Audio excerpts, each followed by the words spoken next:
2 Chronicles 36. Jehoahaz, king of Judah.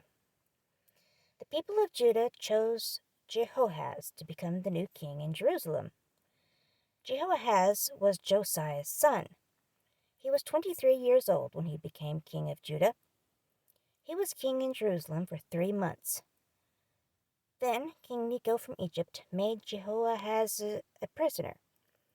Necho made the people of Judah pay 3¾ tons of silver and 75 pounds of gold for a fine. Necho chose Jehoahaz's brother Eliakim to be the new king of Judah and Jerusalem. Necho gave Eliakim a new name. He named him Jehoiakim.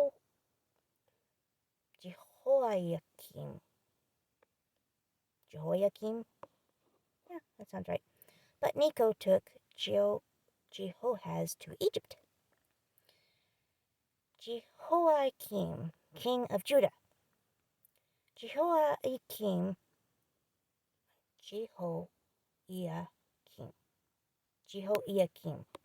Sorry, guys, that one just twists my tongue the wrong way. Jehoiakim, king of Judah. Jehoiakim was 25 years old when he became the new king of Judah. He was king in Jerusalem for 11 years. Jehoiakim did not obey God. He did what the Lord, his God, considered evil. King Nebuchadnezzar from Babylon attacked Judah. He made Jehoiakim a prisoner and put bronze chains on him. Then Nebuchadnezzar took King Jehoiakim to Babylon. Nebuchadnezzar took some of the things from the Lord's temple. He carried them to Babylon and put them in his own house.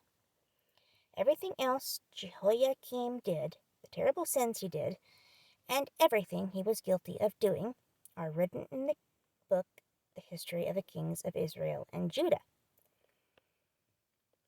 Jehoiakim's son, Jehoiachin, became the new king in his place. Jehoiachin, king of Judah.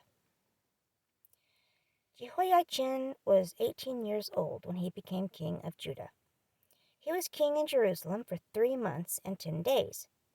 He did not obey God. He did what the Lord considered evil.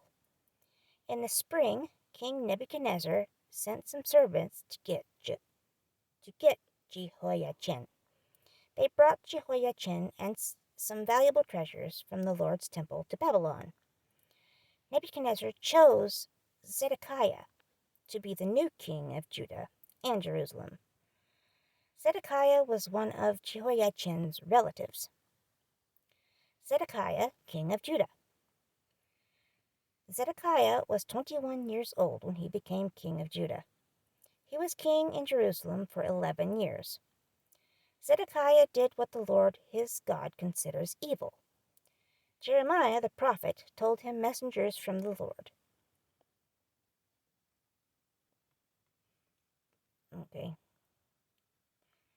Zedekiah did what the Lord his God considered evil. Jeremiah the prophet told him messages from the Lord. Okay, I didn't register that.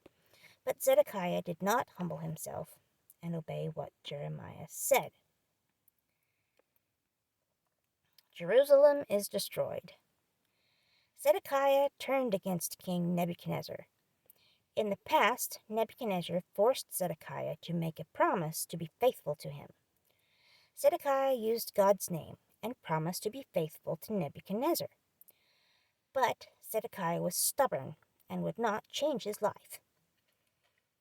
He refused to obey the Lord, the God of Israel. Also, all the leaders of the priests and the leaders of the people of Judah sinned worse and became more unfaithful to the Lord. They followed the evil example of the other nations. They ruined the temples that the Lord had made holy in Jerusalem. The Lord, the God of their ancestors, set prophets again and again to warn his people. He did this because he felt sorry for them and for his temple. He didn't want to destroy them or his temple, But they made fun of God's prophets and refused to listen to them. They hated God's messages.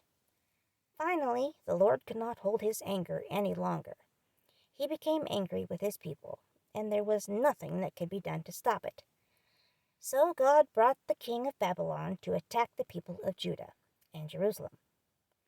The king of Babylon killed the young men even when they were in the temple. He didn't have mercy on the people of Judah and Jerusalem. The king of Babylon killed young and old people. He killed men and women. He killed sick and healthy people. God permitted Nebuchadnezzar to punish the people of Judah and Jerusalem.